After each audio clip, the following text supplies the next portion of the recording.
Hello बच्चों, आज का क्लास है फिजिक्स का और चैप्टर नंबर फर्स्ट में परावर्तन, प्रकाश का परावर्तन।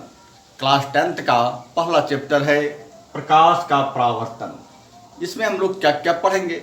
इसमें सबसे पहले पढ़ना है अवतल दर्पण और उत्तल दर्पण। अवतल दर्पण, उत्तल दर्पण, ये दोनों दर्पण कैसे बनता है, इस दोनों दर्पण कहाँ से आता है, इसके बारे में देखेंगे। और इस सभी दर्पण का ये जो 4 पॉइंट हैं, ध्रुव, वक्रता केंद्र, वक्रता त्रिज्या और मुख्य अक्ष, ये क्या है, इस गोलीय भाग से हम देखेंगे कि दर्पण कैसे है।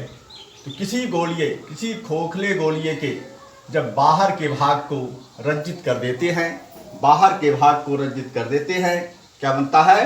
अवतल दर्पण।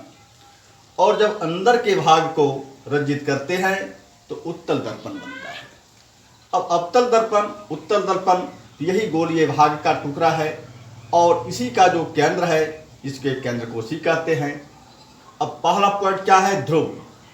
तो अवतल दर्पण रहे या उत्तल दर्पण रहे, इस दर्पण का जो लंबाई है, इसके मध्य बिंदु को, इस दर्पण के मध्य बिंदु को ध्रुव कहते हैं।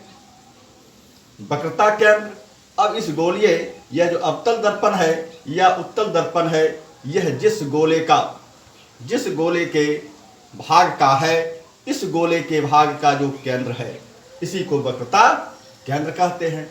अब वक्रता त्रिज्या क्या है? वक्रता त्रिज्या क्या है?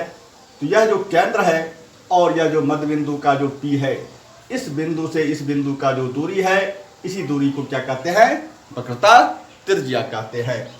अब मुख्य अक्ष, यह जो उत्तल दर्पण रहे या अवतल दर्पण रहे, यह P बिंदु का और C बिंदु को मिलाने वाली रेखा, मिलाने वाला P बिंदु को और C बिंदु को मिलाने वाली रेखा को क्या कहते हैं? तो मुख्य अक्ष कहते हैं या प्रधान अक्ष भी कहते हैं।